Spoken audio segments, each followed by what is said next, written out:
Kako bi što spremnije dočekali 1. septembar i početak nove radne godine, predškolska ustanova Bajka polako privodi kraju sve svoje aktivnosti. U toku je generalno sređivanje, pripremanje i dezinfekcija soba, jer su trenutno u izmenjenom i umanjenom sastavu. Mi još nismo dobili nikakvu uputstvo, niti od našeg ministarstva, niti od bilo kojih drugih relevantnih institucija u kom ćemo kapacitetu krenuti 1. septembra sa radom, da li ćemo krenuti i ako krenemo pod kojim kriterijumima ćemo početi i krenuti sa radom. Što se nas tiče, mi smo upis obavili, mi trenutno imamo potpisivanje ugovora sa roditeljima čija deca će po prvi put ići u vrtić, tako da oni znaju svoje dužnosti i obaveze. Za ovu drugu decu koja su išla u vrtić, a imamo pojedinu decu koja nisu još od marta meseca u vrtiću, kažem vam, još nemamo blaže uputstvo, naročito prilikom uzimanja lekarskog uverenja iz opštine da su deca spremna za vrtić, jer je to ipak jedna dobra pauza od gotovo pola godine ili 5 meseci, ali sve će se to pojasniti u narednim danima. Mi se spremamo kao da ćemo u punom kapacitetu, a naš puni kapacitet sa formiranim grupama i ljudima koji će raditi sa tom decom je 750 deteta.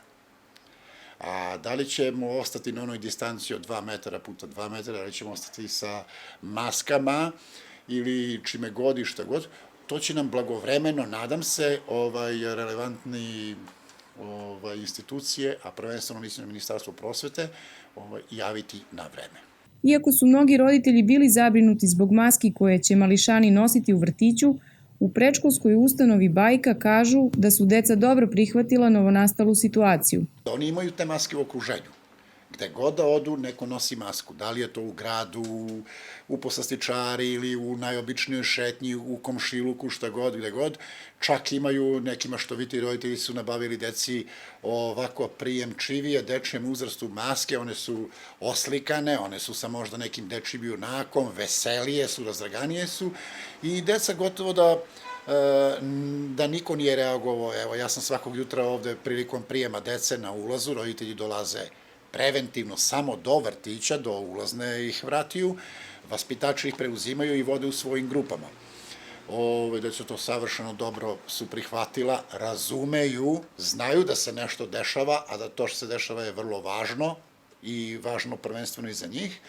Uostalom i vaspitačice su im pod maskama. Smanjili smo te neke fizičke kontakte, ne zaboravite da veliki deo posla kod nas se svodi na fizički i lični kontakt jedan na jedan vaspitača sa detetom.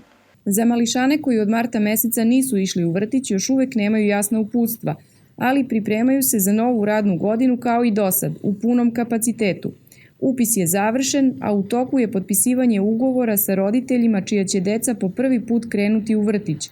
Ukoliko roditelji odluče da njihovo dete od septembra ne krene u vrtić, u predškolskoj ustanovi Bajka kažu da imaju razumevanja i da su mališani uvek dobrodošli. Što se plaćanja tiče, roditelji su u obavezi da plate samo režiju.